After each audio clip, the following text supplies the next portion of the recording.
આપનું સ્વાગત છે। બાંગ્લાદેશમાં વકરતી હિંસા સામે વડોદરામાં બજરંગ દળ મેદાને।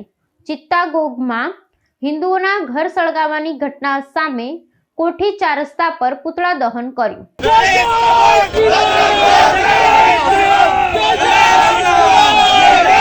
બાંગ્લાદેશમાં લઘુમતી હિન્દુ સમુદાય પર સતત વધી રહેલા અત્યાચારો અને હિંસક હુમલાઓના વિરોધમાં વડોદરા શહેરમાં બજરંગ દળ અને વિશ્વ હિન્દુ પરિષદ દ્વારા ઉગ્ર વિરોધ પ્રદર્શનનું આયોજન કરવામાં આવ્યું હતું। શહેરના મધ્યમાં આવેલા કોઠી 4 રસ્તા ખાતે મોટી સંખ્યામાં એકત્રિત થયેલા કાર્યકરોએ પાડોશી દેશમાં ચાલી રહેલા સાંપ્રદાયિક હિંસા સામે પોતાનો રોષ વ્યક્ત કર્યો હતો। આ કાર્યક્રમ દરમિયાન હિન્દુ સંગઠનોના કાર્યકરોએ પ્રતિકાત્મક પુતળા દહન કરવાની સાથે બાંગ્લાદેશના ધ્વજને સળગાવી ત્યાંથી કટ્ટરપંથી માનસિકતા સાથે સખત નારાજગી નોંધાવી હતી।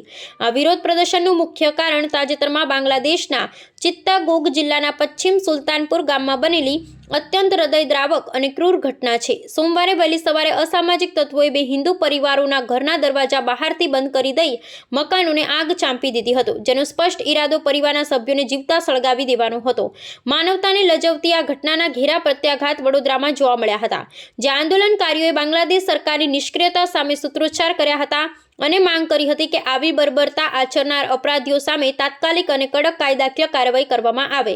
હિન્દુ સંગઠનોએ સ્પષ્ટ શબ્દોમાં જણાવ્યું હતું કે પાડોશી દેશમાં અલ્પસંખ્યકોને પ્રતાડિત કરવાની ઘટનાઓ વારંવાર બની રહી છે, છતાં ત્યાંનું તંત્ર તેમને સુરક્ષા પૂરી પાડવામાં નિષ્ફળ સાબિત થયું છે। બજરંગ દળના આગેવાનોએ ચીમકી ઉચ્ચારી હતી કે જ્યાં સુધી બાંગ્લાદેશ સરકાર હિન્દુઓની જાનમાલની સુરક્ષા સુનિશ્ચિત નહીં કરે ત્યાં સુધી આવા વિરોધ પ્રદર્શનો ચાલુ રહેશે। આજના કાર્યક્રમ દ્વારા ભારત સરકારને પણ અનુરોધ કરવામાં આવ્યો હતો કે તેઓ કૂટનીતિક સ્તરે દબાણ લાવી બાંગ્લાદેશમાં વસતા લઘુમતી સમાજમાં રક્ષણ માટે યોગ્ય પગલાં ભરાવે।